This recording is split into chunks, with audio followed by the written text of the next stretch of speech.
টাকা থাকলে কিন্তু চাউল পাওয়া যায় না। এখন ভিয়েতনাম থেকে যদি চাউল কিনেন তাহলে 1 টন চাউলের দাম $710। ইন্ডিয়া থেকে যদি কিনেন তাহলে $560, তার উপর আবার 20% ট্যাক্স।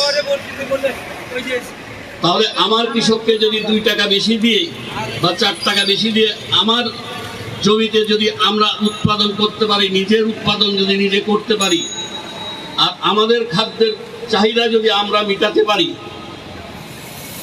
আর সেই জায়গাতে কৃষককে যদি সহায়তা আমরা করি, আর সেই জায়গায় আমাদের বিদেশি মুদ্রা রক্ষা করতে পারি, তাহলে 2 টাকা 4 টাকা বেশি দামে চাউল খেলে কিন্তু কিছু আসে যায় বলে আমি মনে করি না। আপনি দেখেন একটা বাড়িতে 3 জন বা 4 জনের বাড়িতে আপনার খুব বেশি হলে 1.5 থেকে 2 কেজি বা 2.5 কেজি চাউল লাগে। 2 কেজি চাউল যদি লাগে, যদি 2 টাকা করে বেশি হয় বা 3 টাকা বেশি হয়, 4 টাকা বেশি যদি হয়, তো প্রতিদিন 10 টাকা বেশি আপনার খরচ বেশি হইতে পারে। অথচ আপনি কমের পক্ষে ডেলি 3টা 4টা সিগারেট খাচ্ছেন, 10 টাকা 12 টাকা করে একটা সিগারেট, আপনার 15 টাকা, মানে আপনার 20 টাকা 30 টাকা ওখানেই খরচ হয়ে যাচ্ছে। চাউলের দাম নিয়ে যখন আপনি গসিপিং করেন বা একটা চায়ের দোকানে বসে আড্ডা দিয়ে চাউলের দামের কথা বলেন, তখন কিন্তু দেখা যায় যে আপনি ওখানে চায়ের সাথে একটা নিমকি বা একটা সিঙ্গার একটা বিস্কুট খেয়ে আপনার 20 টাকা নষ্ট করে ফেলছেন।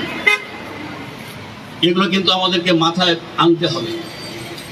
আজকে আমি কালকে অস্ট্রেলিয়াতে একজনের সাথে কথা বলছিলাম, আমাদের চাউলের দাম কত, বলতেছে এখানে 5 কেজির একটা প্যাকেটের দাম $24। এখন হিসাব করেন $24 যদি 5 কেজি চাউলের দাম হয়, তাহলে আমরা কি অবস্থায় আছি? আমরা ভালো আছি না খারাপ আছি? দেখি যে ওই ভদ্রলোক আমাকে দেখাচ্ছে যে লাউ কিনে নিয়ে আসলাম, এতটুকু একটা লাউ খুব বেশি হলে 1.5 কেজি ওজন হবে, আমি কত দিয়ে কিনলাম? $9। আমরা ভালো আছি, আরো ভালো থাকতে হবে। এবং আমাদের কৃষি প্রধান দেশ, কৃষককে উৎসাহিত করতে হবে।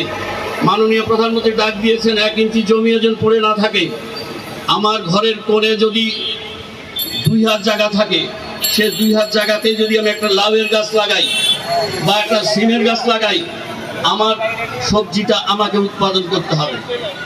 আমাদের সব কিছু উৎপাদন করে নিজেকে স্বাবলম্বী হতে হবে। ডিজিটাল বাংলাদেশের ডাক দিয়েছেন মাননীয় প্রধানমন্ত্রী, সেটা হয়েছে। এখন স্মার্ট বাংলাদেশ তৈরি করতে হবে। স্মার্ট বাংলাদেশ হতে হলে আমাদের স্মার্ট নাগরিক হতে হবে, স্মার্ট উৎপাদনে যেতে হবে, সামাজিক ব্যবস্থা স্মার্ট হতে হবে। যার কারণে আমরা ওএমএস কার্ডও স্মার্ট ওএমএস কার্ড বিতরণ করছি।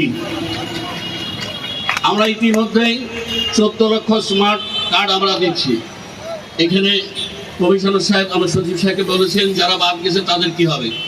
যাদের উপযুক্ত সেই অবস্থান আছে আমরা দিতেই থাকবো, তাতে অসুবিধা নাই। কিন্তু মেন হলো ডুপ্লিকেশন যেন না হয়। আমি সবার কাছে অনুরোধ করব, ডুপ্লিকেশন যেন না হয় এই দিকে লক্ষ্য রাখতে হবে। আর ডিলারদের প্রতি আমার নির্দেশ, ওই যে ডিলার যারা আছে, ডিলারের যে বিক্রেতারা আছে, তাদেরকে আমরা এই ড্রেস করে দিয়েছি, কমলা রঙের এই গেঞ্জি গায়ে থাকবে। এটা দেখলেই বুঝবেন যে এটা ওএমএস এর ডিলারের কর্মচারী এবং তারা বিক্রেতা। এটা আপনাদেরকে বুঝে নিতে হবে। আর ডিলারদেরকে বলছি যে কার্ডে যে মাল বিতরণ হবে, যদি বিতরণ হতে হতে কিছু স্টক থেকে যায়, সেই কার্ডগুলো যেমন এন্ট্রি করতে হবে।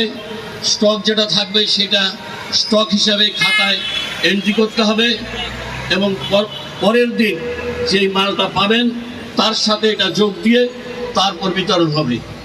মানে এটা মনে করেন না যে আজকে 10 বস্তা বেঁচে গেছে এবং আমি বেঁচে গেলাম, এই 10 বস্তা আমি বাইরে বিক্রি করে দেবো, এটা দুর্নীতি। এখানে বাঁচবেন না, লাইসেন্স বাতিল হবে, জেলখানা যাবেন, এটাও কিন্তু পরিষ্কার বলে দিলাম। আর যে ইন্সপেক্টররা মনিটরিংয়ে থাকবেন তারা সঠিকভাবে মনিটরিং করবেন। আপনারা মনে করেন না যে আপনার খাদ্য অধিদপ্তরের বা খাদ্য মন্ত্রণালয়ের মনিটরিং আছে আপনারা একেবারে রাজা, সেটা না। আপনার সুস্থভাবে সঠিকভাবে আমার কার্ডধারী লোকেরা পাচ্ছে কিনা, বেঁচে গেলে এটা স্টক রেজিস্টারে তুলছে কিনা, পরের দিন এটা যোগ করে বিতরণ হচ্ছে কিনা, সেই মনিটরিং করে প্রতিদিন খাতায় স্বাক্ষর করবেন যারা মনিটরিং আছে। না হলে আপনাদেরও বিপদ হবে বলে আমি মনে করি। এখানেও কোনো ছাড় নাই। আপনারা সবাই ভালো থাকুন। আমার নেতা আসছেন, এখানকার এমপি, আপনাদের প্রিয় নেতা। আমি অনুরোধ করব যে উনি ওনার লোকের উদ্দেশ্যে বা আমার লোকের উদ্দেশ্যে যারা এখানে কার্ড নিতে তাদের